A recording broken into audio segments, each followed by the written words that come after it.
Hello, and welcome to Seeking Rents, the podcast. I'm your host, Jason Garcia, the publisher of Seeking Rents, a newsletter where we investigate the ways big businesses twist tax laws, write regulations, and bend other public policy in their favor in Florida. I've mentioned this before, but the name Seeking Rents comes from a term in economics called rent seeking, and it refers to when corporations and other elites use their influence to manipulate the political process to make more money for themselves at the expense of everyone else. If you haven't already, please sign up for our newsletter at seekingrentsfl.com.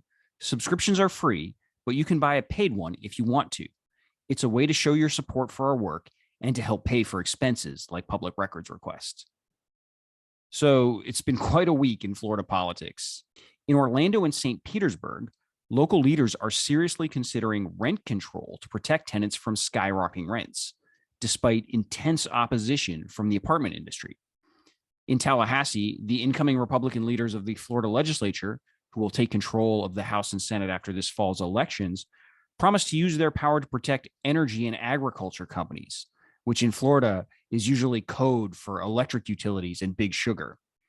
And in DC, the Washington Post had a fascinating and I think genuinely even-handed profile of the taxpayer-funded Twitter troll who serves as Florida Governor Ron DeSantis' press secretary. But by far, the biggest political news of this week was the absolute avalanche of stories about a whole bunch of schemes that have been orchestrated in recent years by a small group of political consultants working for a handful of high-profile corporate clients, most notably Florida Power and Light, the state's largest electric company and arguably the single most powerful business in Florida. This is where we're going to spend this week's show. I'll include links to all of these stories in the show notes. They come from the Orlando Sentinel, the Miami Herald, the Florida Times Union in Jacksonville, and Floodlight, a nonprofit news organization focused on climate change. Read them all. These stories are worth the price of subscriptions all by themselves. Now, there's way too much in these stories to unpack in a single episode. But what I'm going to do here today is focus on one small piece of this, because it's something that people in both parties, Democrats and Republicans alike, need to be aware of. Let me start by telling you about a former state lawmaker from Miami, the guy who was the target of so many of these schemes. His name is Jose Javier Rodriguez, and he's a Cuban-American attorney from Miami.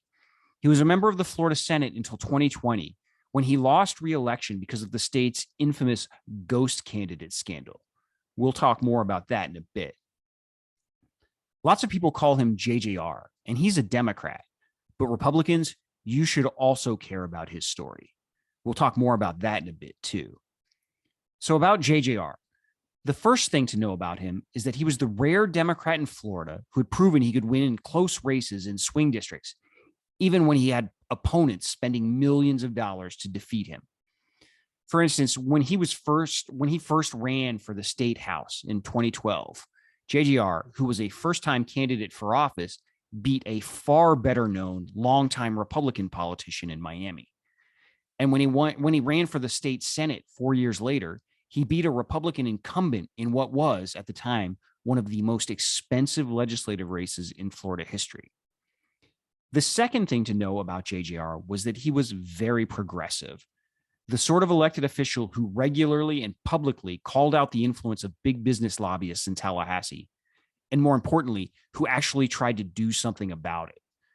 JJR fought hard to make changes that corporate lobbyists hated, like closing corporate tax loopholes and cutting greenhouse gas emissions, instead of just talking about these sorts of things on the campaign trail. Now, you might think this sounds obvious. JJR was a Democrat from Miami. Of course he was liberal. But this actually made JJR something of an anomaly in Tallahassee, especially in the Florida Senate, where Democratic Party leadership has for years tried to raise as much money as possible from the same corporate contributors that donate to the state Republican Party. If Disney, for instance, gives Republican leaders $100,000, these Democratic leaders would happily take $25,000 from Disney.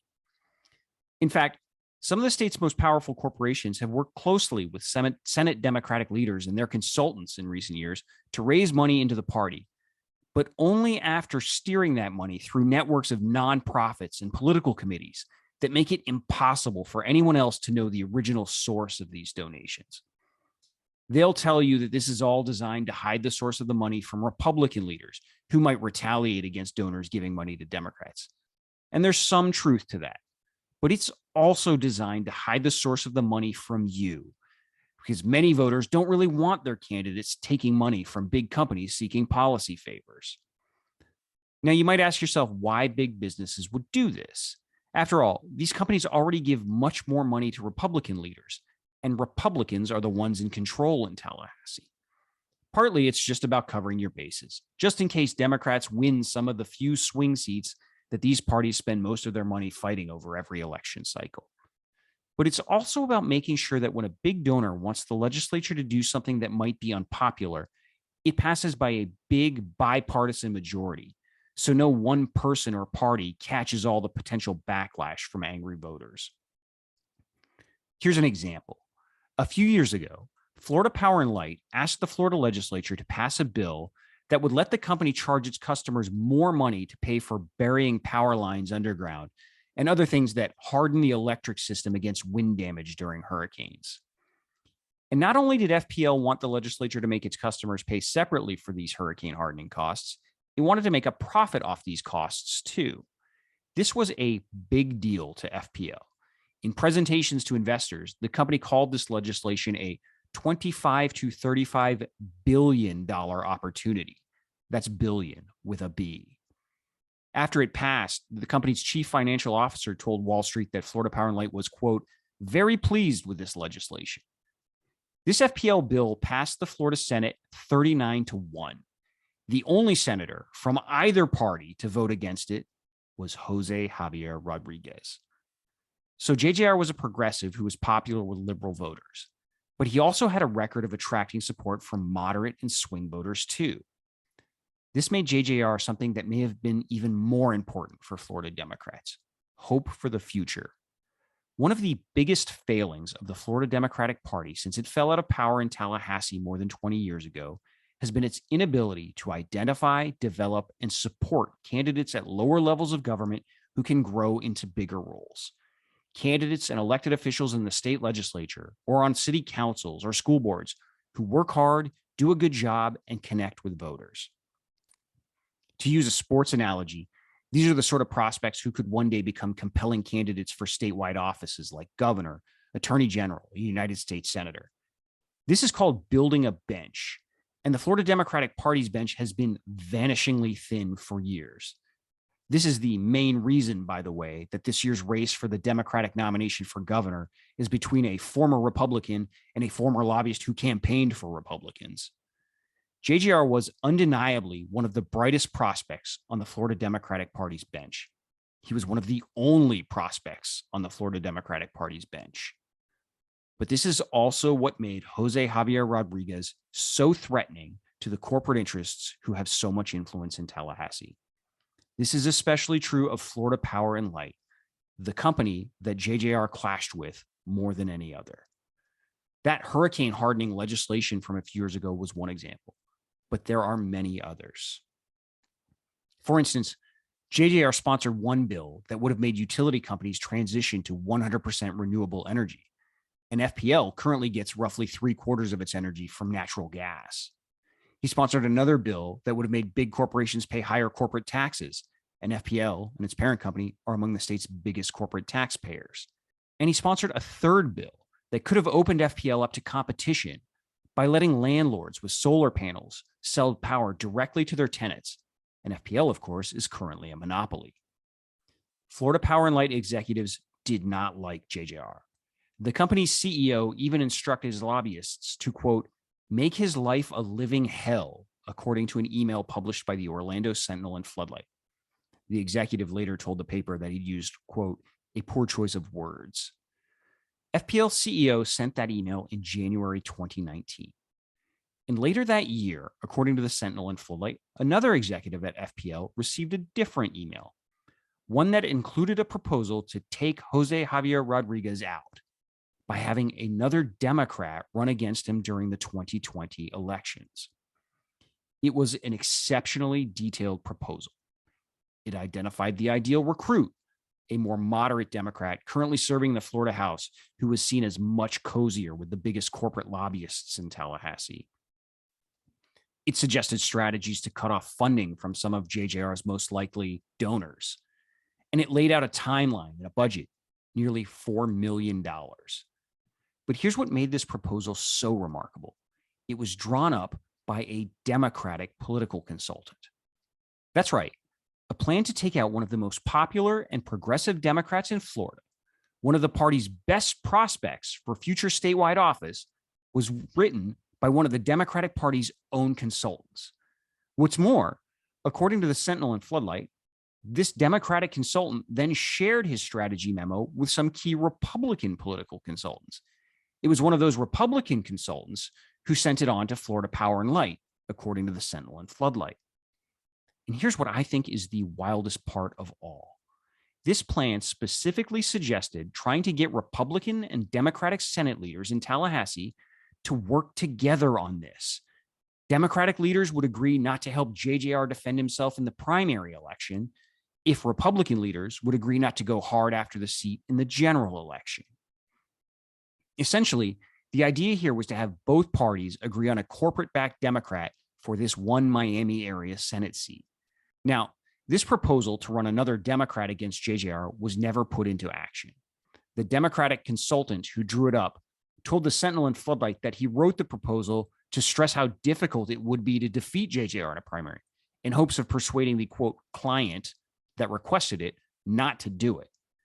Meanwhile, Florida Power and Light told the Sentinel and Floodlight that it didn't ask any of the Democratic or Republican consultants involved with this primary plan to come up with it.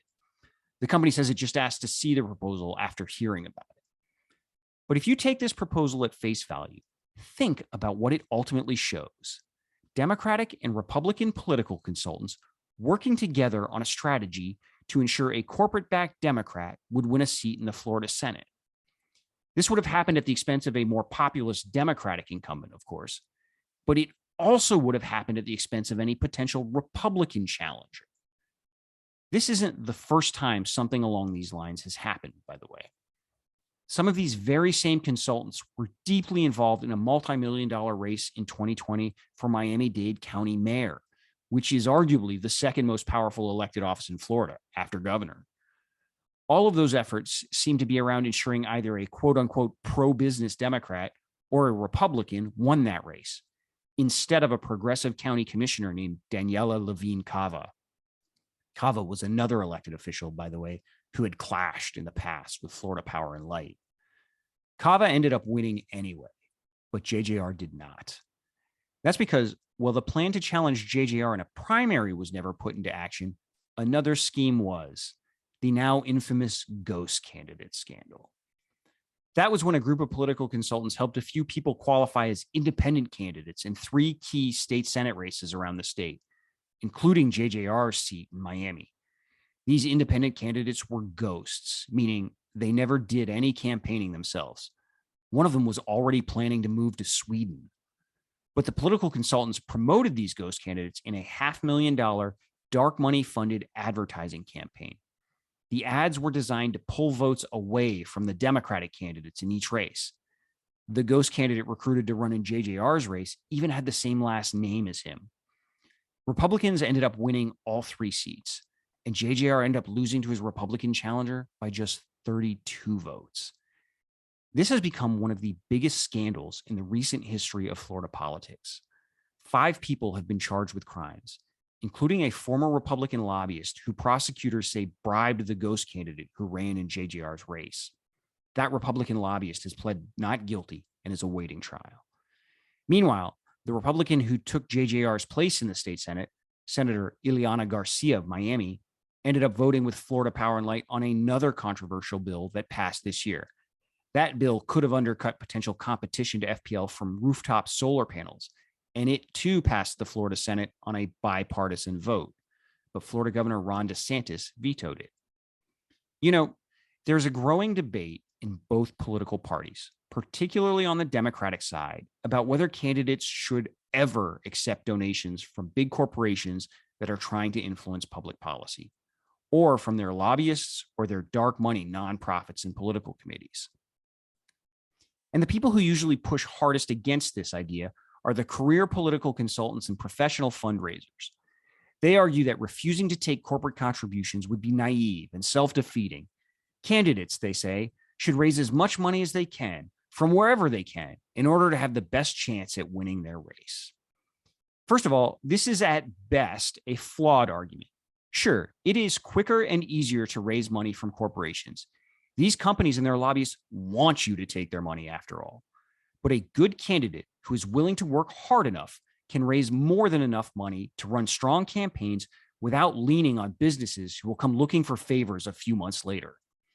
But it's also a self-serving argument, because one of the things that I think is becoming very clear in Florida politics is there are political consultants and campaign strategists and rainmaking fundraisers out there whose most important clients aren't the candidates they ostensibly work for. Their most important clients are the donors they are working with, the donors that are ultimately trying to control those candidates. And remember, this stuff has real-world consequences that can ultimately cost you money. Because here's what happened after the 2020 elections. Florida Power and Light won approval from the Public Service Commission to raise rates by more than $1.5 billion over the next 4 years. The 5 commissioners who approved this deal were all appointed by the governor, 4 by DeSantis, plus 1 holdover from former Governor Rick Scott. And they were all confirmed by the Florida Senate. Okay, I think we're going to leave it here for this week, but there is obviously a lot more to this to unpack in future episodes. In the meantime, though, I cannot stress this enough. Read these stories by the Herald, the Sentinel, the Times-Union, and others. Each piece is just packed with shocking details and important context. Again, all the links will be in the show notes. And as always, if you've got any stories or topics you want me to tackle on a future episode of The Pod or in a future story in the newsletter, please feel free to reach out anytime. My Twitter DMs are always open at Jason_Garcia. And my email address is in the show notes too. One more note about those newspaper stories. You're probably going to run into a paywall. Pay it if you can. These are vital news organizations that we all have to support. Legitimate news organizations that are genuinely searching for facts and context and accountability. All of us, Republicans, Democrats, and independents alike, need real news organizations to counter the rise of fake news outlets that exist solely to launder corporate talking points into legitimacy. Read those stories and you'll know more about what I'm talking about here. And remember, when you buy a subscription to your local newspaper, ultimately, you're helping to pay for more important stories, just like the ones we're talking about this week. Thanks for listening, everybody. See you soon.